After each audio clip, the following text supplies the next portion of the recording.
Posted by you/Material Pair 1840. My husband and I have been married for over a year, and he knows what I make hourly, but I don't just hand money over to him. Backstory: 10 years ago, my kid's dad took control of my bank account and income, spent my savings, and gave me an allowance of $50 a week from my paycheck. This had to cover gas, groceries, and diapers. I gave birth to our second child a year and a half later and would walk to the store so I could save gas for work. One day, I had to make a decision about buying diapers for my oldest or my newborn. I cried in the diaper section because I couldn't believe my life had gotten to this point. I'll never forget the kind person who purchased the diapers for my children and gave me extra money to hide. When I got home, I was belittled and accused of stealing money to buy so much. When I explained that $50 a week for the four of us, including diapers, wasn't enough, he told me to figure it out. I asked for $100 a week. Eventually, I convinced him to allow me more money. 3 months later, I left and swore I'd never allow another man to do that again. Present day, 10 years later, my husband was fully aware that I came with about $18,000 in credit card debt. I've successfully paid off almost all of it in full within 2 years. I made this possible by not having my own house, a leech of an ex with 4 kids, or utilities to pay. I'm responsible for groceries for our family of 5, the phone bill for us, and car insurance. I also have my car payment and 1 credit card. My husband pays the utilities and the house payment. Recently, we purchased a new to us camper, and he took a loan on it while putting the money I received from my totaled camper into the bank. He has that, along with his vehicle payment. He says I should be giving him $300 or more a month for savings and to help with the utilities, but I won't. If something happens to him, I can't access that account to pay bills, etc. I don't believe I'm on his account at all. I opened an account 5 months ago and have been placing $250 per paycheck into it for safekeeping. I also have to get school supplies, kids' clothes, and similar expenses. For his daughter, he and his ex-wife split the costs 50-50, but my ex and I are not on those kinds of terms. My husband gets frustrated that my situation isn't like his, but I told him it is what it is. Every pay period, he asks me for money for utilities, and I brush it off or say, if you buy groceries, sure.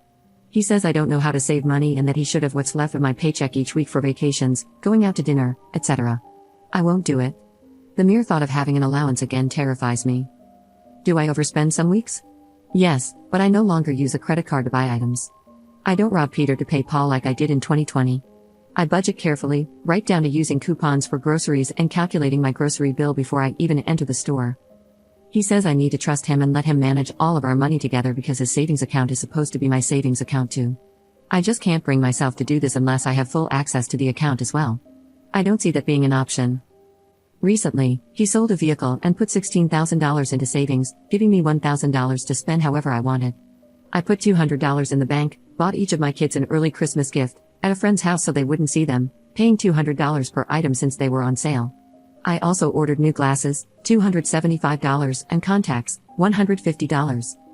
When I mentioned wanting a $20 hoodie, he said, I gave you money, did you spend it already? I replied, kind of, though he knew what I had done with it. He then said he wasn't buying the hoodie because I'm irresponsible with money, that he should never have given me the $1,000, and asked for receipts for everything I bought. He already knew I had gone to the eye doctor, how much I paid, and what I spent on the Christmas gifts, especially since I saved more than I spent on them.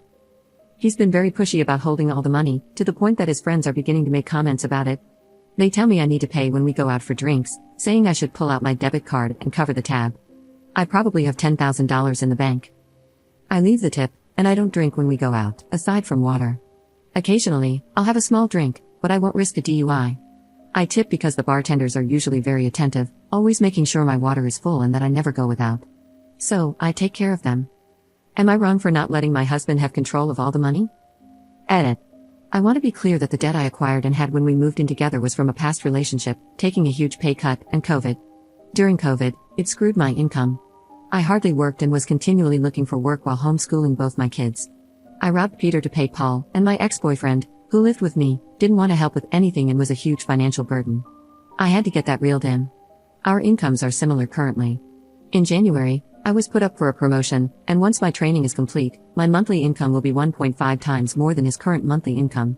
My current income, based on his base pay, not including overtime, is about $6,000 less annually, but it can go up to $20,000 with overtime. Before the news about my promotion, he was already pushy about wanting detailed information about my finances. Now that things are coming to an end, he's pushing even harder. When I buy something for myself, like the pair of shoes I got for walking, he asks if I got my raise, and I just respond, I wish. He then says that when I do get a raise, I'll have to give him $500 so he can keep it for safekeeping. His bills amount to roughly $700 a month. The house is $400, leaving $300 available for gas, water, and electricity. Here are my bills. Car insurance is $250 a month, it just changed again because he sold a vehicle and bought a different one. Last month, it was $337.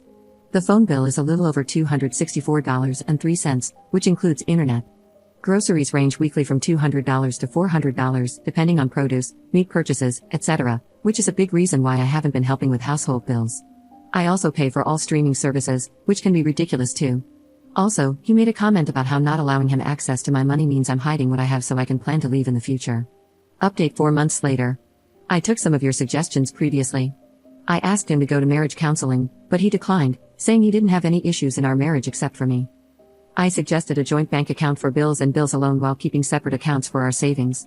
This argument was pretty much the end of our marriage for me. I opened my own savings account at a different bank than the one I was currently using. I didn't have a debit card, so if I needed to withdraw money, I had to physically go to the bank. I picked up side cleaning jobs for spending money so I wouldn't have to touch either of the accounts I had. We went to a sporting event with our children, I have 2, and he has one from previous relationships. After the event, the kids wanted fast food, which was fine with me since it was late, and I didn't feel like cooking. He asked me when we won the lottery, and I told him I just didn't feel like cooking, so it was fine, and I handed him $20. 3 days later, I went to work, and apparently, he had other plans for the money in his account that he had wanted me to contribute to. I came home to find the ugliest darn car in our driveway. He wasn't home, he was at the bar. When he finally pulled into the driveway, I pretended to be asleep so I wouldn't blow up at him that night. Since he had been drinking for 5 hours, I knew it wasn't the best idea anyway.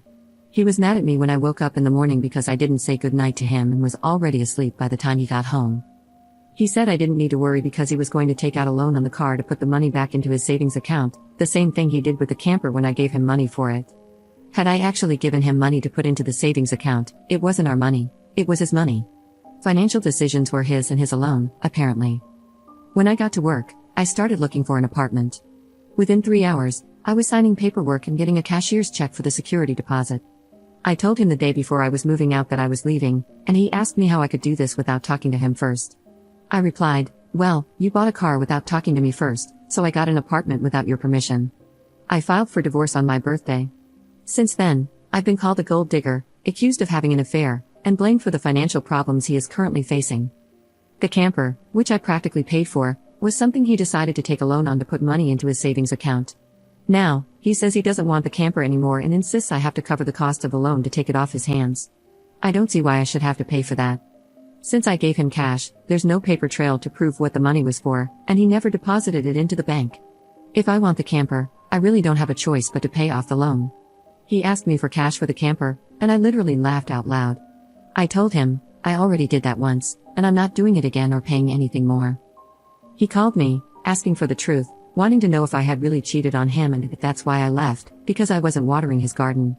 I told him marriages end for many reasons, not just affairs, and suggested he seek therapy to address his unresolved issues from his previous marriages, especially if he assumes I cheated on him.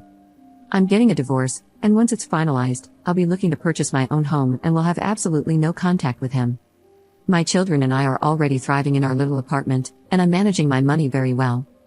He wanted someone who depended on him and needed him, but that just wasn't me.